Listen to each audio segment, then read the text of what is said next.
तुम्हें क्या लगा था, अगर तुम इस लड़की को घर से बाहर निकाल दोगी तो क्या इसका कोई अपना नहीं होगा?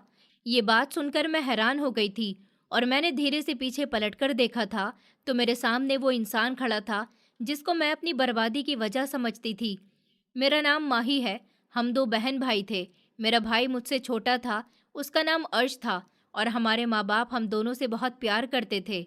मेरे पिताजी शुरू से गांव में रहते थे और मेरे चाचा ने शहर में घर ले लिया था और वो अपने परिवार के साथ यहाँ सेटल हो गए थे। हम सब बहुत खुश रहते थे। मेरा 12th हो गया था और अब मैं ग्रेजुएशन करने के लिए कॉलेज में एडमिशन लेती। मेरे पिताजी हमेशा कहते थे कि मेरी बेटी पढ़ लिख कर मेरा नाम रोशन करेगी। हम सब अपने छोटे से घर में बहुत सुकून से रहते थे। पिताजी सारा दिन खेतों में मेहनत करते थे। पिताजी, मैं शहर के कॉलेज में पढ़ूंगी ना? मैंने एक दिन पिताजी को चाय का कप देते हुए पूछा। उन्होंने मुस्कुराते हुए जवाब दिया, बिल्कुल बेटा, मैं अपनी बेटी को शहर के सबसे अच्छे कॉलेज में पढ़ाऊंगा। मेरी बेटी एक दिन पढ़ लिख कर मेरा नाम रोशन करेगी। उन्होंने मेरे सर पर प्यार से हाथ फेरा और चाय पीने लगे। मेरे पिताजी मुझसे बहुत प्यार करते थे और वो हमेशा मेरी हर जिद पूरी करते थे। तभी पीछे से मेरा छोटा भाई आया और बोला, मैं क्या करूँगा? मैं क्या गाँव में सारा दिन गाय भैंसे चराऊँगा? उसकी बात सुनकर हम सब हंसने लगे। मैं अपने छोटे भाई से बहुत प्यार करती थी। उस टाइम वो 7th क्लास में था और उसकी शरारतों से सारा घर गूंजता रहता था। पिताजी मुस्कुराते हुए बोले, नहीं मेरे शेर, तुम तो पायलट बनोगे, जहाज उड़ाओगे। माँ किचन से निकलती हुई अर्श के गाल खींचती हुई हमारे पास आकर बैठ गई और वो हंसता हुआ जहाज उड़ाने की एक्टिंग करने लगा। ये दिन बहुत खूबसूरत थे और हमें दुख का अंदाजा भी नहीं था। माँ, कल आप लोग शहर जा रहे हैं तो मेरे लिए नई किताबें और एक अच्छी सी घड़ी जरूर ला देना। माँ पिताजी कभी शहर जाते थे तो मैं उनसे कोई ना कोई फरमाइश कर दिया करती थी और मैं बहुत खुश थी क्योंकि वो लोग मेरे लिए नई चीज़ें लेकर आने वाले थे। वो जब भी शहर जाते थे मेरे लिए कुछ न कुछ लेकर ज़रूर आते थे। हाँ हाँ, क्यों नहीं, हम कल सुबह जाएंगे ताकि शाम तक वापस आ सकें। तेरा भाई भी हमारे साथ जा रहा है, उसके लिए कुछ नए कपड़े लाने हैं। उन्होंने मुस्कुराकर मेरे कपड़ों पर प्रेस करते हुए जवाब दिया। दूसरे दिन माँ, पिताजी और अर्श शहर जाने के लिए तैयार थे। सुबह का टाइम था, ठंडी ठंडी हवा चल रही थी। मेरे भाई ने शहर जाने के लिए नए कपड़े पहने हुए थे। वो मुझे चिढ़ाते हुए बोला कि मैं तो शहर जा रहा हूँ, तुम घर पर बैठकर बर्तन धोना, और मेरे बाल खींचकर माँ के पीछे जाकर छुप गया। मैंने भी उसे थप्पड़ दिखाते हुए कहा, मेरे लिए भी नई चीज़ें आएंगी। फिर मैंने माँ से कहा कि माँ, जल्दी आना। लेकिन मुझे क्या पता था कि मैं उनसे आखिरी बार मिल रही हूँ। दोपहर का वक्त था। मैं घर के काम कर रही थी। मैंने किचन में झाड़ू लगा दी थी और अब बस बर्तन धोने जा रही थी कि तभी मुझे दरवाजे पर किसी के खटखटाने की आवाज़ आई। खटखटाने की आवाज़ इतनी तेज़ थी कि मेरे हाथ से बर्तन छूटकर नीचे गिर गया। मैं जल्दी से भागकर गेट पर गई और मैंने दरवाज़ा खोला। मेरे सामने गांव के चौधरी साहब खड़े थे। उनका चेहरा उतरा हुआ था, उनकी सांस फूल रही थी और वो हाँफ रहे थे। मैंने उन्हें देखकर पूछा, क्या हुआ चौधरी साहब, सब ठीक तो है? आप इस तरह हाँफ क्यों रहे हैं? उन्हें देखकर मेरे दिल में एक अजीब सा डर उठा था। बेटा, माही, जल्दी से मेरे साथ अस्पताल चलो। तुम्हारे पिताजी की गाड़ी को एक ट्रक ने जोरदार टक्कर मारी है और सब लोग बुरी तरह घायल हो गए हैं। सबकी हालत बहुत खराब है। उनकी ये बात सुनकर मेरे पैरों के नीचे से जमीन निकल गई। मुझे ऐसा लगा जैसे किसी ने मेरे सर पर हथौड़ा मार दिया हो। मेरी आंखों के सामने अंधेरा छाने लगा। मैं बिना दुपट्टा लिए नंगे पैर अस्पताल की तरफ भागी। जब मैं अस्पताल के बाहर पहुंची तो वहां बहुत लोगों की भीड़ लग रही थी और स्ट्रेचर पर 3 लाशें थीं और वहां पर डॉक्टर और नर्स बिल्कुल चुपचाप खड़े थे। मैं धड़कते दिल के साथ आगे बढ़ी। मैंने कांपते हुए हाथों से वो सफ़ेद चादर हटाई। वो मेरे पिताजी थे। उनका चेहरा खून से लथपथ था और उनकी आंखें बंद थीं। वो चेहरा जो हमेशा मुस्कुराता रहता था, वो आज बिल्कुल बेजान था। मैंने एक दर्दनाक चीख मारी। फिर मैं दूसरी लाश की तरफ गई। मैंने उसकी चादर हटाई तो वो मेरी माँ थी। उनके सर पर एक गहरी चोट लगी हुई थी और खून बह रहा था। तीसरी चादर के नीचे मेरा भाई था और उसे देखकर ऐसा लग रहा था जैसे वो सो रहा हो। एक पल में मेरी पूरी दुनिया उजड़ गई थी। सब कुछ जैसे एक ही झटके में ख़त्म हो गया था। मेरा घर, जो कभी हंसी और बातों से भरा रहता था, अब बिल्कुल खामोश हो गया था। ऐसा लग रहा था जैसे हर कोना रो रहा हो। मेरा पूरा परिवार एक साथ मुझसे छिन गया था और मैं समझ ही नहीं पा रही थी कि आखिर मेरे साथ ये क्या हो गया। मैं अपने माँ और पिताजी भाई के पास बैठी हुई फूट फूट कर रो रही थी। मेरी आंखों से आंसू रुक ही नहीं रहे थे। ऐसा लग रहा था जैसे मेरे अंदर की सारी ताकत खत्म हो गई हो। घर में गांव के लोग और रिश्तेदार इकट्ठा हो गए। हर कोई अपने तरीके से दुख जता रहा था, लेकिन उस भीड़ में मुझे सिर्फ अकेलापन महसूस हो रहा था। मुझे ऐसा लग रहा था जैसे मेरा अपना कोई भी नहीं बचा। मेरे पास बस मेरी खाला थी, जो बार बार मुझे संभाल रही थी, मुझे चुप कराने की कोशिश कर रही थी, लेकिन मेरे अंदर का दर्द इतना ज्यादा था कि मैं चाहकर भी खुद को रोक नहीं पा रही थी। मेरी चाची और चाचा भी वहां थे। मेरे चाचा का नाम रेहान था, लेकिन उनके चेहरे पर कोई दुख नजर नहीं आ रहा था। चाचा के चेहरे पर तो जैसे कोई फर्क ही नहीं पड़ा था कि उनका अपना भतीजा भाई इस दुनिया में नहीं रहा, और चाची को तो जैसे इस बात से कोई मतलब ही नहीं था। वो बार बार यही कह रही थी कि यहाँ गांव में बहुत गर्मी है और शहर में ज्यादा अच्छा रहता है। उनकी ये बातें मेरे दिल को और ज्यादा चोट पहुंचा रही थी। मुझे समझ नहीं आ रहा था कि कोई इस हालत में भी ऐसी बातें कैसे कर सकता है। मेरा दिल अंदर से टूटता जा रहा था। मैं बस अपने माँ पिताजी और भाई को देखती जा रही थी और रोती जा रही थी। मुझे लग रहा था जैसे मेरी सांसें रुक जाएंगी और मैं भी उनके साथ चली जाऊंगी। फिर थोड़ी देर बाद जब उन्हें वहां से ले जाया जाने लगा तो मुझसे ये सब देखा नहीं गया। मेरी आंखों के आगे अंधेरा छा गया और मैं वहीं बेहोश हो गई। जब मुझे होश आया तो मैंने खुद को खाला की गोद में पाया। मेरा सर उनकी गोद में रखा था और वो मेरे सर पर हाथ फेरते हुए मुझे चुप करा रही थी। मैं फिर से रोने लगी। मुझे समझ ही नहीं आ रहा था कि मैं इस दुख को कैसे सहूं। धीरे धीरे समय बीतता गया और जो लोग वहां आए थे वो सब अपने अपने घर वापस जाने लगे। घर फिर से खाली होने लगा, लेकिन उस खालीपन में मेरा दर्द और ज्यादा बढ़ गया था। अब वहां सिर्फ मैं और मेरी खाला रह गए थे। कुछ देर के बाद चाचा मेरे पास आए और बोले, बेटा, हम अब अपने घर जा रहे हैं, तुम यहाँ ठीक से रहना, गांव वाले तुम्हारा ख्याल रख लेंगे और हम भी कभी कभी आते जाते रहेंगे।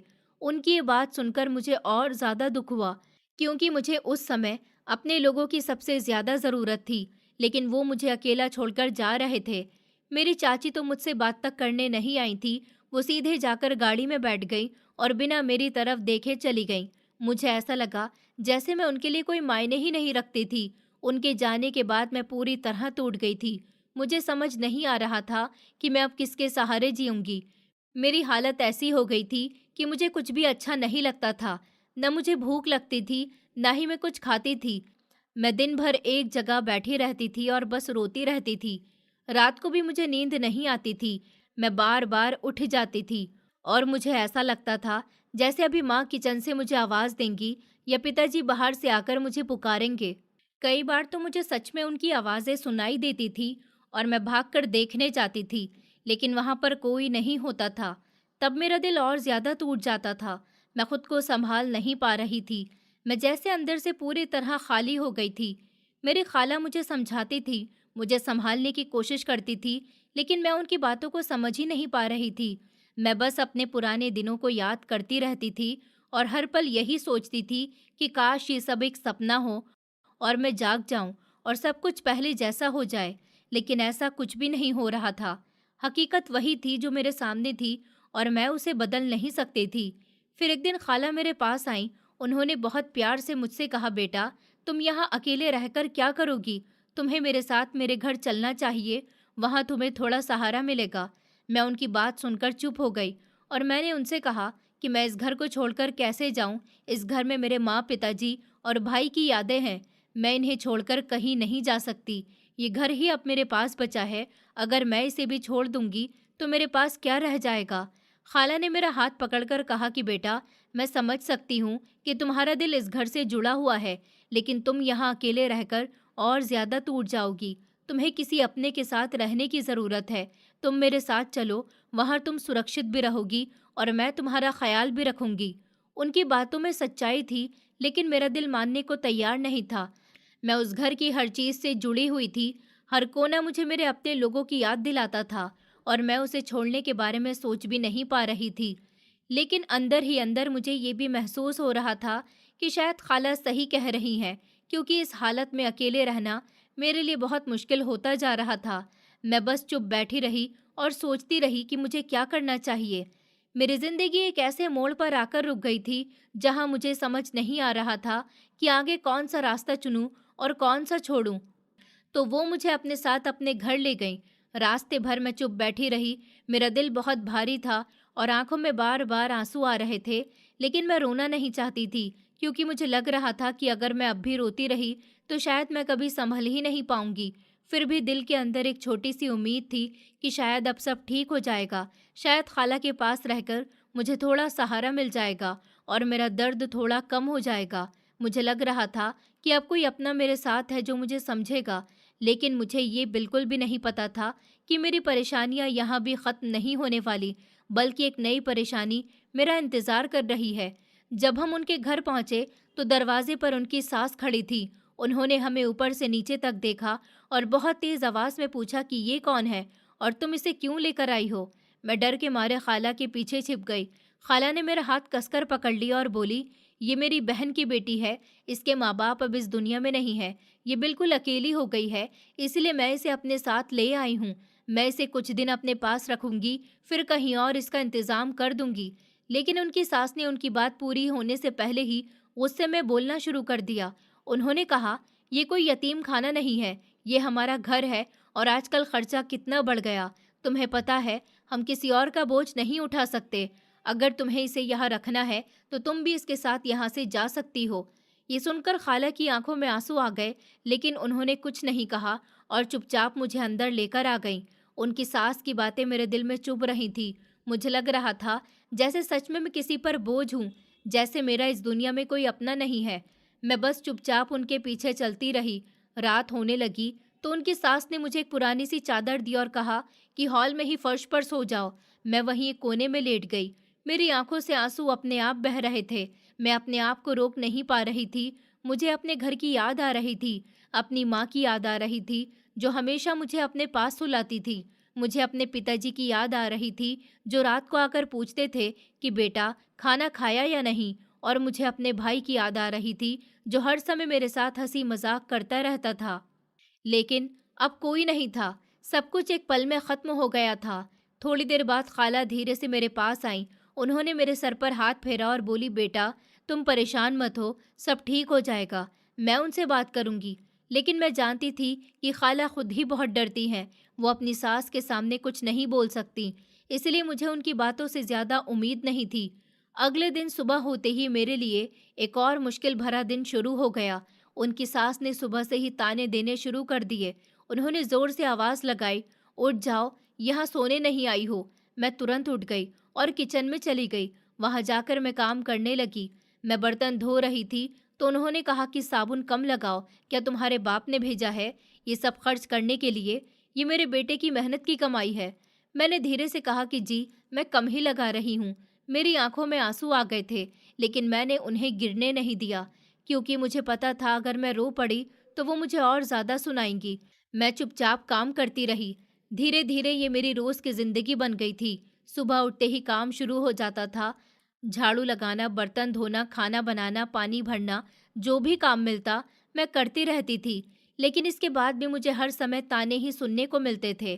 कोई भी मुझसे प्यार से बात नहीं करता था।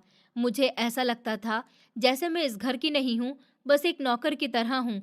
दिन ऐसे ही बीतते गए और देखते ही देखते हफ्ते बीत गए, फिर महीने बीत गए। मेरे माँ, पिताजी और भाई को गए 4 महीने हो चुके थे, लेकिन मेरा दुख कम नहीं हुआ था, बल्कि और बढ़ता जा रहा था। मैं हर रात चुपके से रोती थी। मुझे नींद नहीं आती थी और मैं बस अपने पुराने दिनों को याद करती रहती थी। मुझे लगता था कि काश मैं वापस उस समय में चली जाऊं जब सब कुछ ठीक था, लेकिन ऐसा कभी नहीं हो सकता था। एक दिन मैंने सुना कि खाला के हस्बैंड उनसे बात कर रहे थे। वो कह रहे थे कि हम इस लड़की का बोझ अब और नहीं उठा सकते, इसे यहाँ ज्यादा दिन नहीं रख सकते। तुम कल ही अपने भाई को शहर से बुलाओ और इसे उसके साथ भेज दो। मैं इसे अपने घर में और नहीं रखना चाहता। ये सुनकर मेरा दिल जैसे रुक गया। मुझे समझ नहीं आ रहा था कि अब मैं कहाँ जाऊंगी। खाला ने धीरे से कहा कि मैंने भाई से बात कर ली है और गांव के सरपंच से भी बात हो गई है, वो कल घर आएंगे। ये कहते हुए उनकी आंखों में आंसू आ गए थे, लेकिन वो कुछ नहीं कर पा रही थी। मैं चुपचाप एक कोने में खड़ी ये सब सुन रही थी और डर रही थी। अगले दिन जब सुबह हुई तो घर का माहौल अलग था। हॉल में गांव के दो बुजुर्ग बैठे थे। उनमें से एक चौधरी जी थे और दूसरे मेरे चाचा थे। उन्हें देखकर मेरा दिल जोर जोर से धड़कने लगा। मुझे बहुत डर लग रहा था। मुझे समझ नहीं आ रहा था कि अब मेरे साथ क्या होने वाला है। क्या मुझे फिर से कहीं और भेज दिया जाएगा या मुझे कोई सहारा मिलेगा? मैं चुपचाप खड़ी सबको देख रही थी और मेरे मन में बस एक ही सवाल चल रहा था कि अब मेरी जिंदगी मुझे कहाँ ले जाएगी और मेरे लिए आगे क्या होने वाला है। मुझे कुछ भी समझ में नहीं आ रहा था। मैं बस डर और अकेलेपन में खड़ी अपने नसीब का फैसला होने का इंतजार कर रही थी और मेरे अंदर एक अजीब सी घबराहट थी जो मुझे अंदर ही अंदर खाए जा रही थी। मुझे ऐसा लग रहा था जैसे मेरी जिंदगी मेरे हाथ से निकल चुकी है और अब जो भी होगा वो मेरे बस में नहीं है।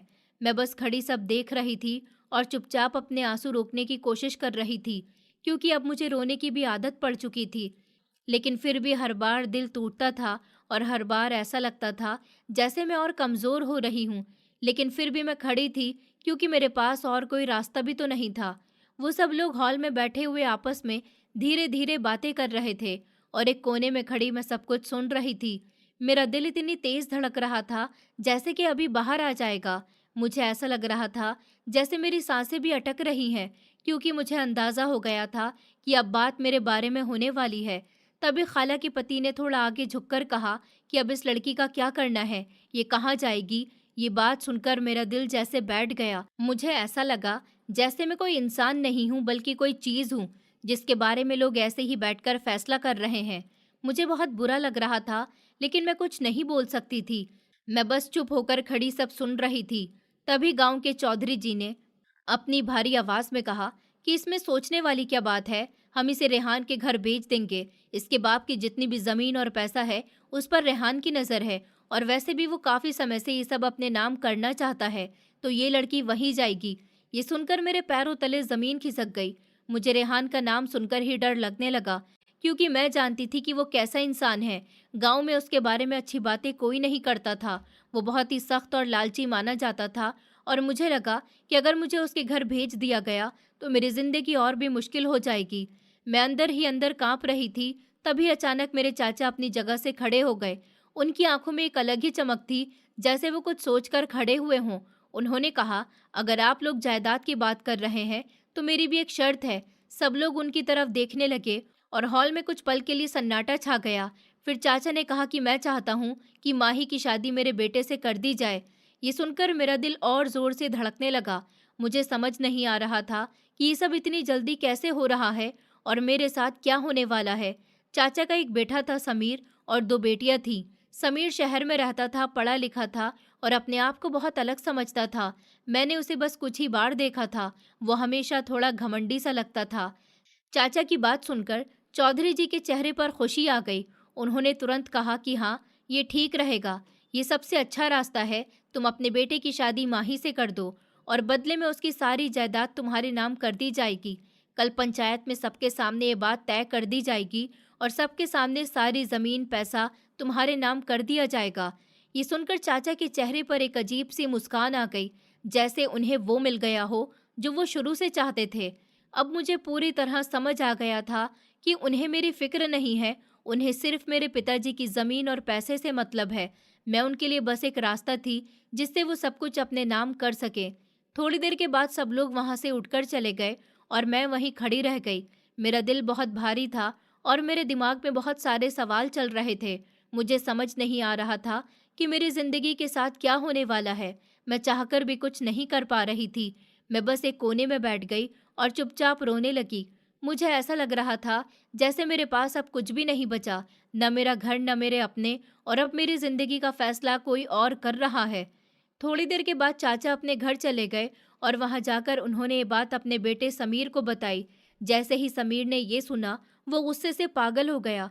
उसने तेज आवाज में कहा कि आप ये कैसी बातें कर रहे हैं? मैं किसी गांव की लड़की से शादी कैसे कर सकता हूँ? और आप कौन होते हैं जो मेरे लिए ये फैसला कर रहे हैं? मैं ये शादी बिल्कुल भी नहीं करूँगा। उसकी आवाज़ में गुस्सा साफ दिख रहा था। वो बहुत ही नाराज़ था। उसने आगे कहा, अगर आपने मेरे साथ ज़बरदस्ती की तो मैं ये घर छोड़कर चला जाऊँगा और फिर कभी वापस नहीं आऊँगा। उसने साफ मना कर दिया। लेकिन चाचा ने उसकी एक बात भी नहीं सुनी। उन्होंने सख्त आवाज़ में कहा, ये शादी होकर रहेगी और वही लड़की इस घर में आएगी, तुम्हें जो करना है कर लो, मुझे इससे कोई फर्क नहीं पड़ता। ये सुनकर समीर और ज्यादा गुस्से में आ गया। उसने कहा, आप मेरे साथ जबरदस्ती नहीं कर सकते, अगर आपने ऐसा किया तो उसका अंजाम आपको भुगतना पड़ेगा। लेकिन चाचा को तो जैसे कोई डर ही नहीं था। वो बिना कुछ बोले और सुने वहां से चले गए और समीर गुस्से में वहीं खड़ा रह गया। दूसरी तरफ मैं अपने कमरे में बैठी ये सब सोच रही थी। मेरा दिल बहुत घबरा रहा था। मुझे लग रहा था जैसे मेरी जिंदगी मेरे हाथ से निकल गई और अब जो भी होगा वो मेरे बिना पूछे ही होगा।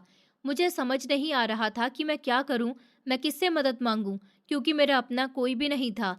मैं बस अकेली थी और हर कोई मेरे बारे में अपने हिसाब से फैसला कर रहा था। मेरे दिल में बहुत डर था और मैं बार बार यही सोच रही थी कि क्या मुझे सच में उस लड़के से शादी करनी पड़ेगी जो खुद ही मुझे अपनाना नहीं चाहता, या फिर मेरी जिंदगी में अभी और भी मुश्किलें आने वाली हैं।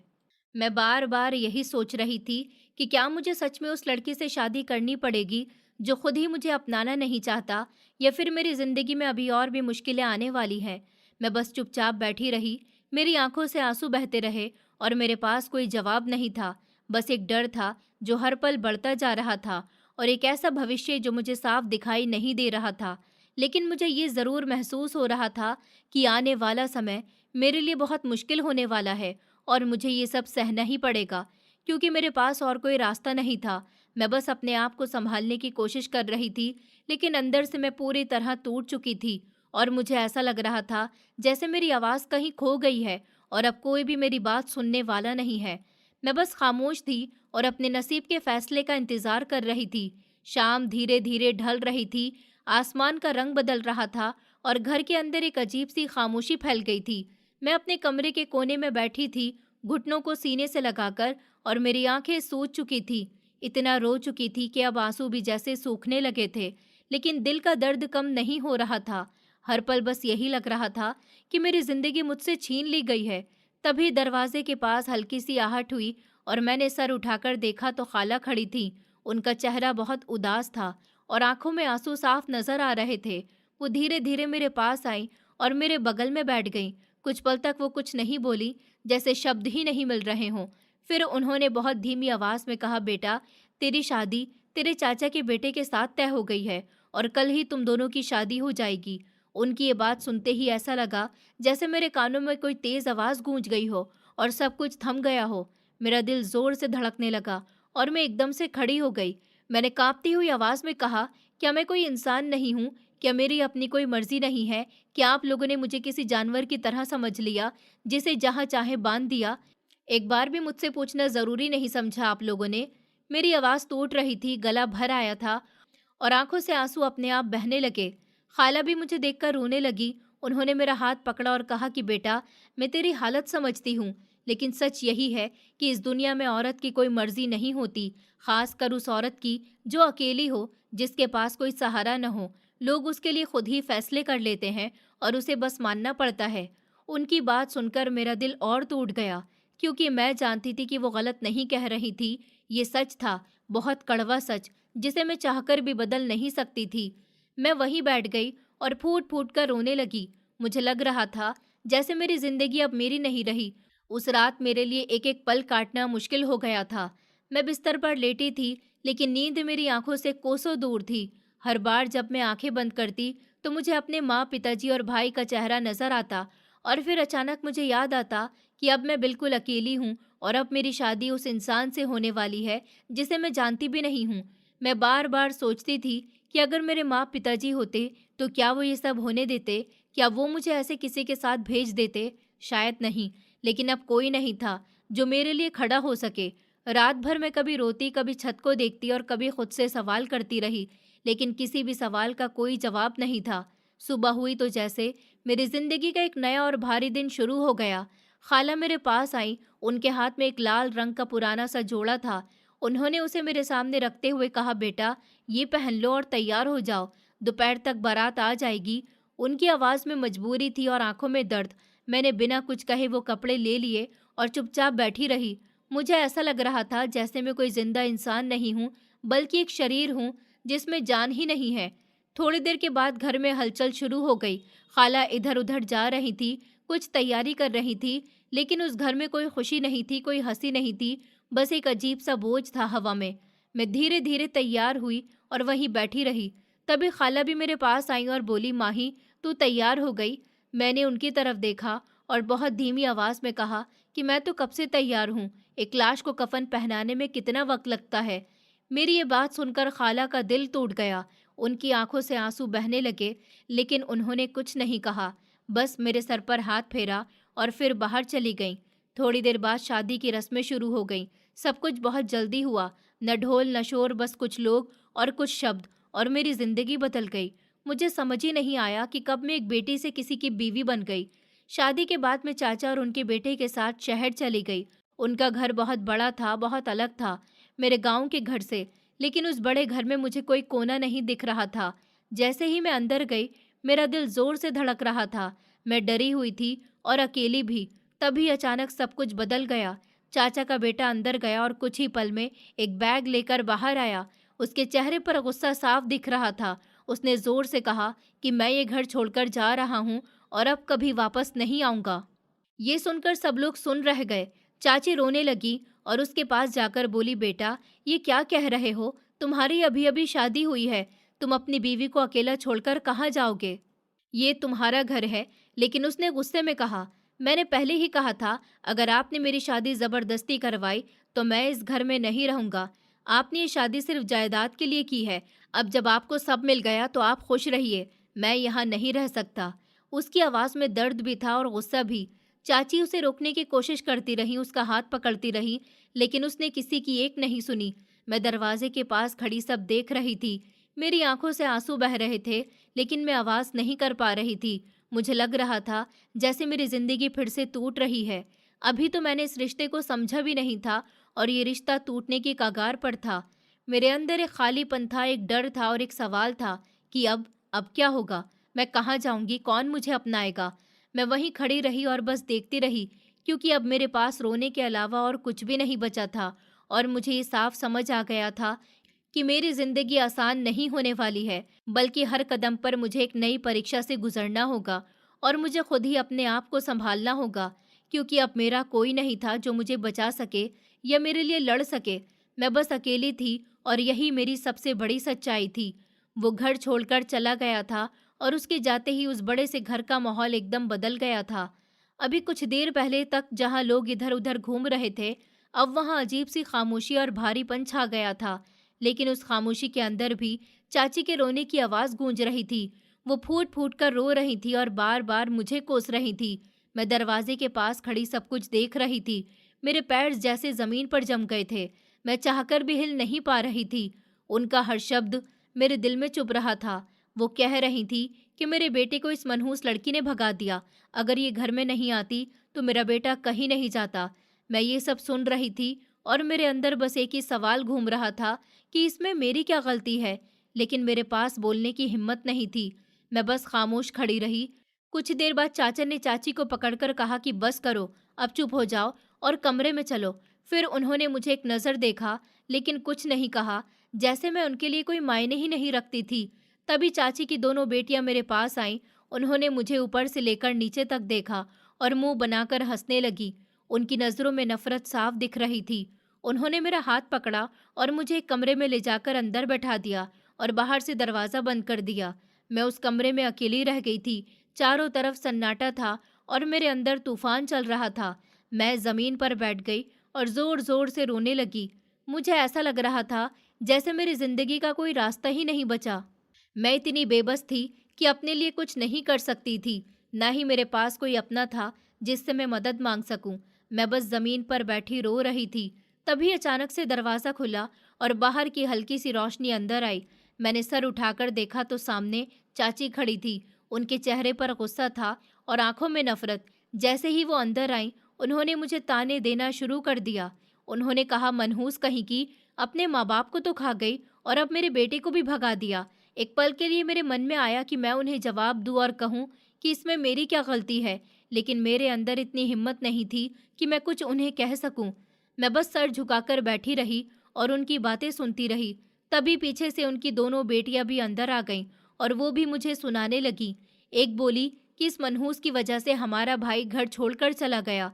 दूसरी बोली, पिताजी ने इसकी शादी हमारे भाई से करवाकर बहुत बड़ी गलती की है, लेकिन अब हम इसे इस घर में चैन से नहीं रहने देंगे। इसने जो हमें दुख दिया है, हम इसका हिसाब इससे लेकर रहेंगे। उनकी बातें सुनकर मैं अंदर से कांप गई। मुझे समझ ही नहीं आ रहा था कि ये लोग मुझसे इतनी नफरत क्यों कर रहे हैं। मैंने तो कुछ भी नहीं किया था। मेरे साथ तो खुद इतना गलत हो रहा था। मैं भला किसी के साथ क्या गलत करती। वो लोग इतना कहकर वहां से चले गए और मैं फिर से अकेली रह गई। मैं पूरी रात वहीं बैठी रोती रही। अगले दिन सुबह अचानक मेरे चेहरे पर ठंडा पानी पड़ा। मैं डर कर उठ गई। सामने चाची खड़ी थी। उन्होंने गुस्से में कहा कि उठ जा, कब तक ऐसे पड़ी रहेगी? यहाँ काम करने के लिए आई है या आराम करने के लिए? मैं जल्दी से उठकर बैठ गई।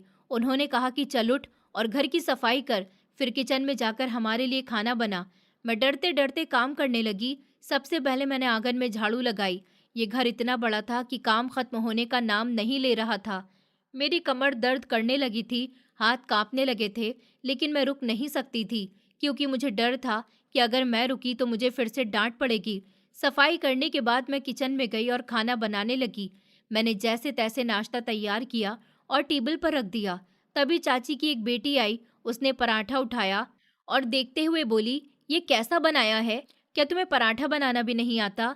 फिर दूसरी बेटी हंसते हुए बोली, अरे ये गांव की लड़की है, इसे क्या ही आता होगा, ये हमारे जैसे लोगों के बारे में क्या जाने। उनकी ये बातें मेरे दिल में चुभ रही थी, लेकिन मैं चुप रही क्योंकि मुझे पता था कि अगर मैंने कुछ कहा तो बात और बढ़ जाएगी। धीरे धीरे यही मेरी जिंदगी बन गई थी। सुबह से रात तक काम करना और हर समय ताने सुनना। घर का सारा काम मैं अकेले करती थी, लेकिन किसी को मेरे दर्द से कोई फर्क नहीं पड़ता था। चाचा पूरे दिन घर से बाहर रहते थे और रात को आकर अपने कमरे में बंद हो जाते थे। कभी कभी वो मुझे काम करते हुए देखते भी थे, लेकिन कुछ नहीं कहते थे। एक दिन मैं हिम्मत करके उनके पास गई और रोते हुए कहा, चाचा, मेरी क्या गलती है? मुझे ये सज़ा क्यों मिल रही है? उन्होंने ठंडे स्वर में कहा, तुम्हारी चाची बहुत दुखी है। उसका बेटा घर छोड़कर चला गया। तुम कुछ दिन चुप रहो और काम करती रहो, सब ठीक हो जाएगा। उनकी ये बात सुनकर मुझे और दुख हुआ क्योंकि उन्होंने भी मेरी बात नहीं समझी। मैं वहीं खड़ी रोती रही और वो अपने कमरे में चले गए। इसके बाद तो हाल और भी बुरा हो गया। चाची और उनकी बेटियां मुझे मारती थी, डांटती थी, मुझसे नौकरों की तरह काम करवाती थी। अगर मुझसे कोई छोटी सी भी गलती हो जाती तो मुझे वो बहुत बुरी तरह पीटती थी। मैं दर्द से कर्राहती रहती, लेकिन कोई मेरी आवाज़ नहीं सुनता था। अब यही मेरी जिंदगी बन गई थी। हर दिन डर, हर दिन दर्द और हर दिन अपमान। मैं अंदर से टूट चुकी थी, लेकिन फिर भी जी रही थी क्योंकि मेरे पास और कोई रास्ता नहीं था। मैं बस यही सोचती रहती थी कि क्या कभी मेरी ज़िंदगी में भी कोई अच्छा दिन आएगा या मुझे इसी तरह हर दिन जीना पड़ेगा। और ये सोचकर मेरी आंखों से आंसू फिर से बहने लगते थे और अब यही मेरी ज़िंदगी बन गई थी। धीरे धीरे समय बीतता गया। पहले दिन हफ्तों में बदले, फिर हफ्ते महीनों में, और देखते ही देखते महीने साल में बदल गए और ऐसे ही 2 साल गुजर गए। मुझे खुद यकीन नहीं होता था कि मैं इतने वक्त से इस दर्द के साथ जी रही हूँ। अब मुझे किसी से कोई उम्मीद नहीं रही थी, न किसी इंसान से, न किसी रिश्ते से। मैंने जैसे मान लिया था कि यही मेरी किस्मत है कि मुझे इसी घर में काम करना है, सबकी बातें सुननी है और हर गलती पर मार खानी है। मैं अंदर से इतनी टूट चुकी थी कि अब मुझे दर्द भी पहले जैसा महसूस नहीं होता था, जैसे मेरा दिल पत्थर हो गया हो। लेकिन फिर भी कभी कभी अकेले में बैठकर रोती थी तो लगता था कि मैं अभी भी जिंदा हूँ। मैं जब खुद को शीशे में देखती तो खुद को पहचान नहीं पाती थी। मेरा चेहरा उतर चुका था, आंखों के नीचे काले घेरे थे, बाल बिखरे रहते थे और शरीर इतना कमजोर हो गया था कि लगता था जैसे मैं कभी भी गिर जाऊंगी। मुझे देखकर कोई नहीं कह सकता था कि मैं वही लड़की हूँ जो कभी हंसती थी, मुस्कुराती थी। अब तो ऐसा लगता था जैसे मेरा वजूद ही खत्म हो गया हो। इस घर में मेरी कोई इज्जत नहीं थी। मुझे एक नौकरानी से भी कम समझा जाता था। कोई मुझसे प्यार से बात नहीं करता था, कोई मेरे सर पर हाथ नहीं फेरता था, कोई ये तक नहीं पूछता था कि मैंने खाना खाया या नहीं। कई बार तो ऐसा होता था कि मैं खुद ही काम करते करते भूल जाती थी कि मैंने कुछ खाया भी है या नहीं, और फिर रात को भूख से पेट जलता रहता था, लेकिन कहने वाला कोई नहीं था। मेरी जिंदगी जैसे बस दर्द और काम के बीच फंसकर रह गई थी। एक दिन सुबह से ही मैं लगातार काम कर रही थी। पहले आंगन साफ किया, फिर कपड़े धोए, फिर झाड़ू पोछा और फिर किचन में आकर बर्तन धोने लगी। मेरे हाथ दर्द कर रहे थे, कमर झुक गई थी और आंखों में नींद भी थी, लेकिन मैं रुक नहीं सकती थी, क्योंकि मुझे पता था कि अगर मैं थोड़ा भी बैठ गई तो मुझे डांट पड़ेगी। मैं जल्दी जल्दी बर्तन धो रही थी ताकि थोड़ा सा वक्त मिल जाए बैठने का। तभी पीछे से तेज आवाज आई, हरामखोर, हाथ जल्दी चला, अभी बहुत काम बाकी है। मैं डर गई और पीछे मुड़कर देखा तो चाची की छोटी बेटी खड़ी थी। उसकी आंखों में गुस्सा था। उसने कहा, जल्दी काम खत्म कर, इसके बाद मेरे कपड़े प्रेस भी करने हैं। कल तूने ठीक से इस्त्री नहीं की थी, अगर आज भी गलती हुई ना तो देख लेना क्या हाल करूंगी मैं तेरा। उसका लहजा इतना सख्त था कि मैं और ज्यादा डर गई, क्योंकि मैं जानती थी कि वो जो कहती है वो करती भी है। अगर मुझसे जरा सी भी गलती हो जाती तो वो मुझे मारती थी और बहुत बुरा बुरा कहती थी। इसलिए मैं और तेजी से काम करने लगी। मेरे हाथों में साबुन लगा हुआ था और मैं जल्दी जल्दी प्लेट धो रही थी। तभी अचानक मेरे हाथ से एक प्लेट फिसल गई और जमीन पर गिरकर जोर से टूट गई। उस आवाज ने जैसे पूरे घर को हिला दिया। मेरा दिल एकदम से जोर से धड़कने लगा, मेरे हाथ कांपने लगे। मुझे पता था कि अब क्या होने वाला है। मैं तुरंत नीचे झुकी और टूटे हुए टुकड़े उठाने लगी। मेरे हाथ कांप रहे थे और आंखों में डर साफ दिख रहा था। तभी चाची गुस्से में चिल्लाती हुई किचन में आई। उनके हाथ में बेलन था और उनका चेहरा गुस्से से लाल हो रहा था। उन्होंने आते ही कहा, मनहूस, अब क्या तोड़ दिया तूने मेरा। उनकी आवाज़ इतनी तेज थी कि मैं डर के मारे कांपने लगी। मैंने जल्दी से कहा, चाची, मुझे माफ़ कर दीजिए, मैंने जानबूझकर नहीं किया। मेरे हाथ पर साबुन लगा था, इसीलिए प्लेट फिसल गई, मुझे मत मारिए। मैं उनके पैरों की तरफ झुकी कि शायद वो पिघल जाएं, लेकिन उन्होंने जोर से लात मारकर धक्का दे दिया। मैं पीछे जाकर गिरी और टूटे हुए प्लेट के टुकड़े मेरे हाथ में चुभ गए। मेरे हाथ से खून निकलने लगा। दर्द बहुत हो रहा था, लेकिन उससे ज्यादा दर्द उनके व्यवहार से हो रहा था। उन्हें मेरे खून से भी कोई फर्क नहीं पड़ा। उनकी आंखों में मेरे लिए जरा भी रहम नहीं था। उन्होंने गुस्से में कहा, एक तो मेरे बेटे को घर से भगा दिया और अब मेरे घर का सामान भी तोड़ रही है। मैं तुझे छोड़ूंगी नहीं। वो मुझे मारने के लिए आगे बढ़ी और मैं डर के मारे सिकुड़ गई। मैं दर्द से कर्राह रही थी, लेकिन कोई सुनने वाला नहीं था। उस वक्त मुझे ऐसा लग रहा था जैसे मैं कोई इंसान नहीं हूँ, जैसे मेरी कोई कीमत ही नहीं है। मेरे साथ जो हो रहा है वो गलत है, ये मैं जानती थी, लेकिन मैं कुछ नहीं कर सकती थी। मेरे अंदर इतनी ताकत ही नहीं बची थी कि मैं किसी के खिलाफ खड़ी हो सकूं। हर दिन मेरा हाल और बुरा होता जा रहा था। मुझे मार पड़ती थी, ताने सुनने पड़ते थे और काम का बोझ भी कम नहीं होता था। मेरा शरीर कमज़ोर हो चुका था और अब मेरे अंदर इतना भी दम नहीं बचा था कि मैं अब और ये सब सह सकूं। लेकिन फिर भी मैं जी रही थी, क्योंकि मेरे पास कोई और रास्ता नहीं था। मैं बस हर दिन खुद को समझाती थी कि शायद एक दिन कुछ बदलेगा, लेकिन वो दिन कब आएगा मुझे नहीं पता था। और शायद अब मुझे उस दिन का इंतज़ार भी नहीं था, क्योंकि उम्मीद भी धीरे धीरे मेरे अंदर से ख़त्म होती जा रही थी। बस एक खालीपन रह गया था और उसी के साथ मैं अपनी ज़िंदगी जी रही थी।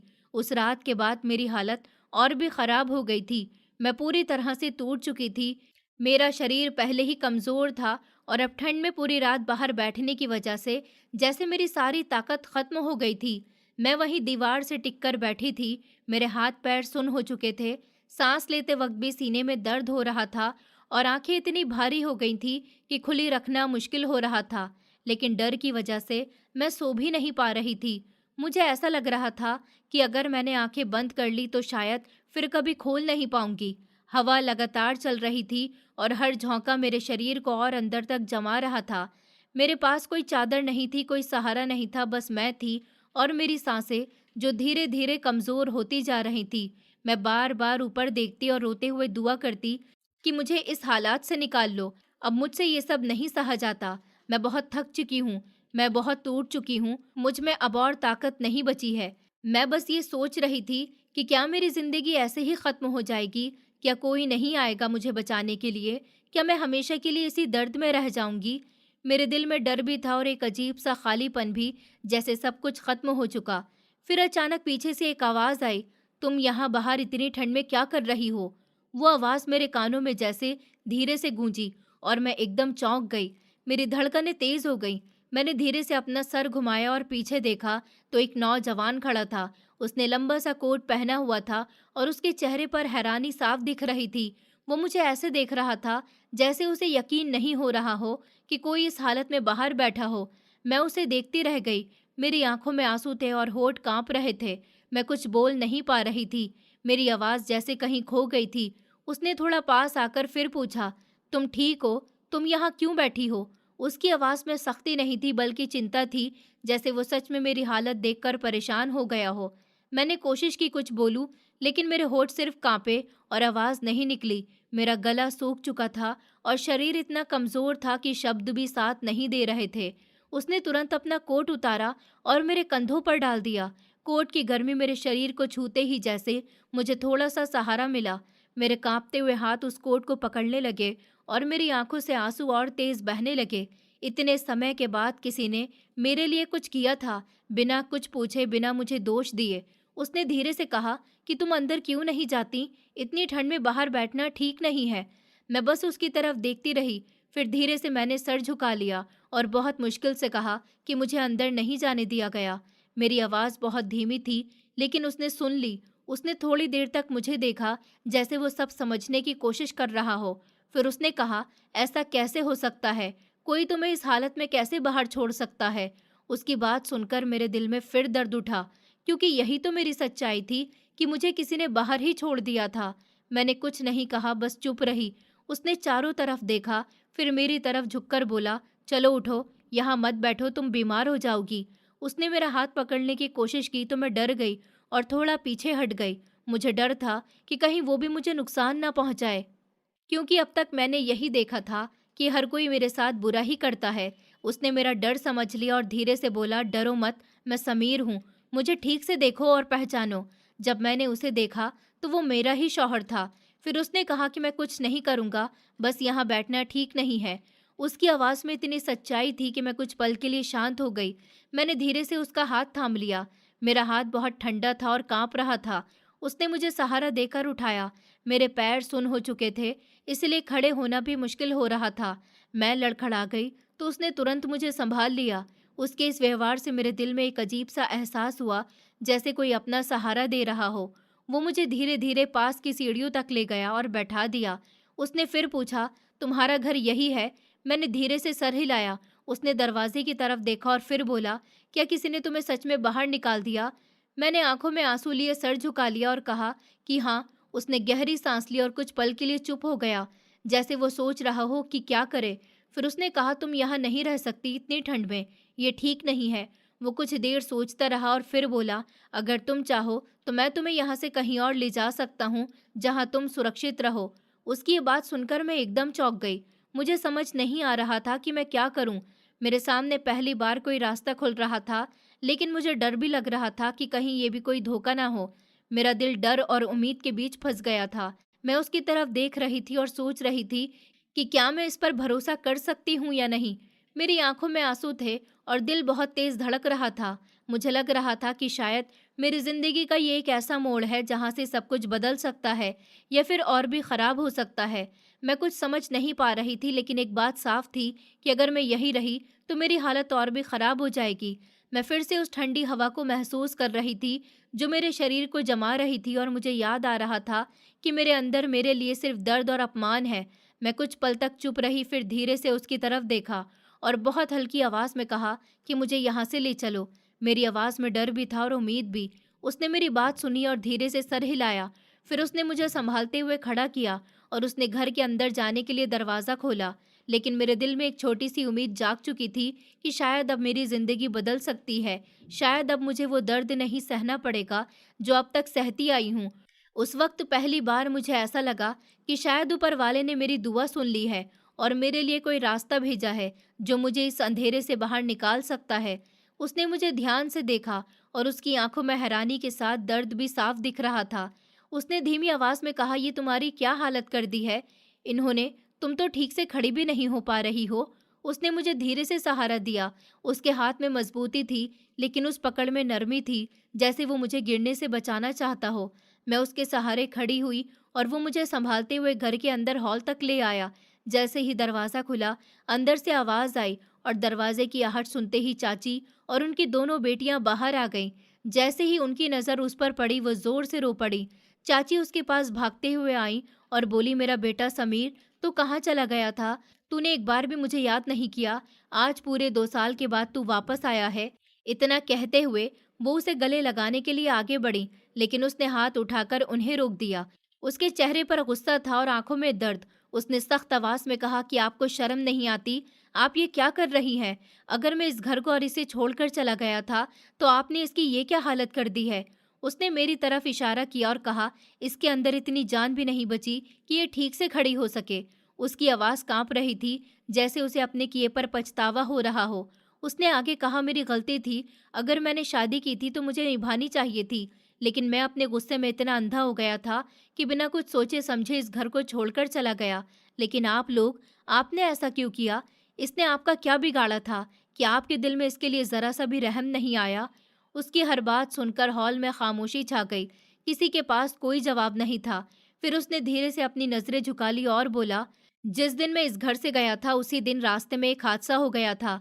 एक छोटे बच्चे का एक्सीडेंट हो गया और उस केस में मुझे सजा हो गई। मुझे 2 साल जेल में रहना पड़ा। उन 2 सालों में मैंने हर दिन सोचा कि मैंने क्या किया। मैं एक ऐसी लड़की को छोड़कर चला गया जो पहले से ही अकेली थी, जिसे मेरे सहारे की ज़रूरत थी, लेकिन मैंने उसे और मुश्किल में छोड़ दिया। शायद यही वजह थी कि मुझे ये सब भुगतना पड़ा। उसकी बात सुनकर सबकी आंखें झुक गईं। चाचा चाची और उनकी बेटियां सब चुप थे। उनके चेहरों पर शर्म साफ नजर आ रही थी। चाची धीरे धीरे मेरी तरफ बढ़ी। उनके हाथ कांप रहे थे। उन्होंने मेरे सामने हाथ जोड़ दिया और रोते हुए बोली, बेटी, मुझे माफ कर दो। मैं अपने गुस्से में इतनी अंधी हो गई थी कि मुझे तेरा दर्द दिखाई ही नहीं दिया। तू तो पहले से ही बेसहारा थी, तुझे तो प्यार मिलना चाहिए था, लेकिन मैंने तुझे दुख दिया। मैंने तुझ पर बहुत जुल्म किए। शायद ऊपर वाला भी मुझे माफ नहीं करेगा, लेकिन तू मुझे माफ कर दे। मुझे तेरे साथ ऐसा नहीं करना चाहिए था। उनकी आवाज में सच्चा पछतावा था और उनकी आंखों से आंसू रुक नहीं रहे थे। मैं उन्हें देख रही थी। मेरे दिल में दर्द भी था, लेकिन कहीं न कहीं एक सुकून भी था कि आखिरकार किसी को मेरी तकलीफ समझ आई। मैंने धीरे से उनका हाथ पकड़ा और उन्हें माफ़ कर दिया, क्योंकि अब मेरे पास नफ़रत रखने की ताकत भी नहीं बची थी। फिर समीर मेरे पास आया। उसने मेरी तरफ देखा। उसकी आंखों में पछतावा साफ था। उसने कहा कि मुझे भी माफ़ कर दो। मुझे तुम्हें इस तरह छोड़कर नहीं जाना चाहिए था। अगर मैं उस वक्त रुक जाता, तो शायद तुम्हें इतना सब नहीं सहना पड़ता। उसकी बात सुनकर मेरी आंखों में फिर से आंसू आ गए, लेकिन इस बार वो दर्द के नहीं थे बल्कि राहत के थे। मैंने उसे भी माफ़ कर दिया, क्योंकि आज वो वापस आया था और उसने मेरी जिम्मेदारी उठाने का फैसला किया था। चाची की दोनों बेटियां भी मेरे पास आईं। उन्होंने भी मुझसे माफ़ी मांगी और कहा कि अब वो मुझे कभी परेशान नहीं करेंगी और मुझे अपनी बहन की तरह रखेंगी। उस दिन के बाद सब कुछ धीरे धीरे बदलने लगा। घर का माहौल बदल गया, लोगों का व्यवहार बदल गया। अब कोई मुझसे ऊंची आवाज में बात नहीं करता था, कोई मुझे ताने नहीं देता था। अब मुझे काम करने में मदद मिलती थी और सबसे बड़ी बात, अब मुझे इंसान समझा जाने लगा था।